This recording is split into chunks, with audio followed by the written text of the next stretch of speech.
అంబేద్కర్ కోనసీమ జిల్లా రావులపాలెం గ్రామ పరిధిలోని ఒక ప్రాథమిక పాఠశాలలో 5వ తరగతి చదువుతున్న బాలిక పట్ల పాఠశాల కోఆపరేట్ మెంబర్ గా వ్యవహరిస్తున్న వ్యక్తి అసభ్యంగా ప్రవర్తించాడంటూ బాలిక తల్లిదండ్రులు పోలీసులకు ఫిర్యాదు చేశారు. గ్రామంలో కొత్త కాలనీగా పిలిచే చిర్ల సోమసుందర్ రెడ్డి నగర్లోని ఎంపీపీఎస్ ఇంగ్లీష్ మీడియం ఫౌండేషన్ స్కూల్లో 5వ తరగతి చదువుతున్న బాలిక పట్ల కోఆపరేట్ మెంబర్ అయిన షేక్ రహమతుల్లా షరీఫ్ శనివారం అసభ్యంగా ప్రవర్తించారని బాలిక తల్లి ఆరోపిస్తున్నారు. దీనిపై Ravulapalem urban CI G Ramesh Babu, మండల విద్యాశాఖాధికారి శ్రీనివాసరాజు సోమవారం పాఠశాల వద్ద విచారణ చేపట్టారు.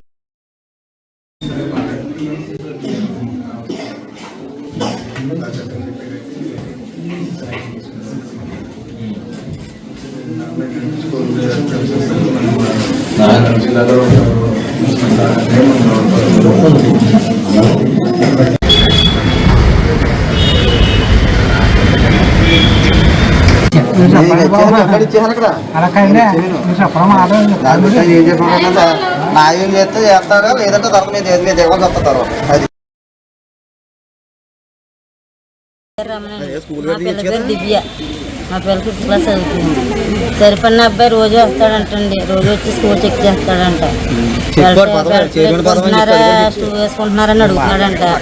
అడిగి శనివారం రోజున మా పిల్లల్ని అందరినీ కేకేసి మా పిల్లలు ఉండమని షూ ఎందుకు వేసుకురాలేదు నువ్వు అనేసి నడుంగిల్లాడంటే.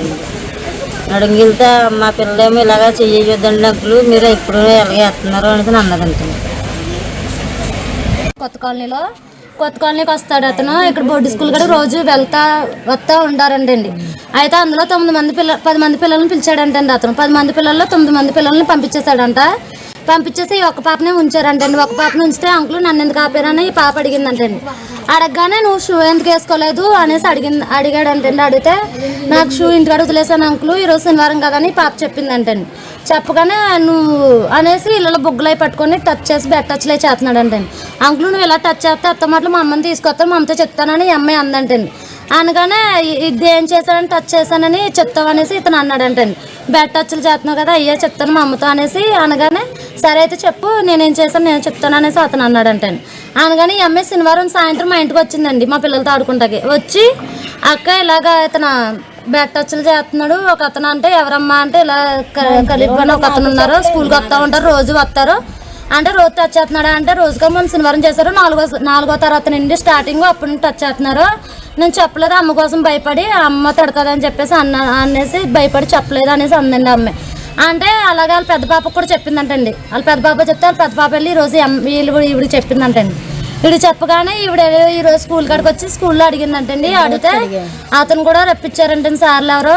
ఇక్కడ నుండి ఇలా వదిలేనమ్మా, ఇది ఎక్కువ చేయకండి ఏంటి ఏమన్నారు స్కూల్ పరువు పోతుంది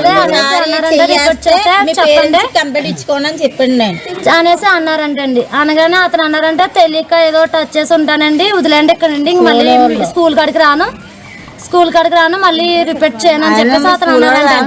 అతనికి అధికారం ఉందని స్కూల్ కాడికి వస్తున్నాడు మాట చెప్పండి. అతను సారా ఏ అధికారం ఉందని స్కూల్ కాడికి అధికారం ఉంటే ఒకసారి 2 సార్లు అవుతారు కానీ రోజు వచ్చి వెళ్ళిపోయి చేయరు కదా. అతను ఎందుకు వస్తున్నారండి అసలు?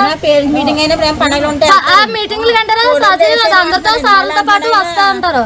రోజు వచ్చి వెళ్ళి ఇదేనా పుట్టిల్లా వాళ్ళు వస్తారు ఇలా వచ్చి వెళ్తాకి అత్త మాటలు స్కూల్లో అతనికి పని ఏముంది అసలు? పొనాలు పాప ఎవరైనా ఉన్నారా, చుట్టాలు ఎవరైనా ఉన్నారా అతను చూస్తా కొత్తకి ఇంకోసారి చెయ్యేస్తే కంప్లైంట్ ఇచ్చుకోండి. అలా అయితే 4వ తరగతి రిపీట్ అవుతుంది కదా, అప్పుడే మేము కంప్లైంట్ ఇచ్చేసుకోవాలి కదా ఈ పిల్ల పాప చెప్పినప్పుడు. ఆయన అన్నారు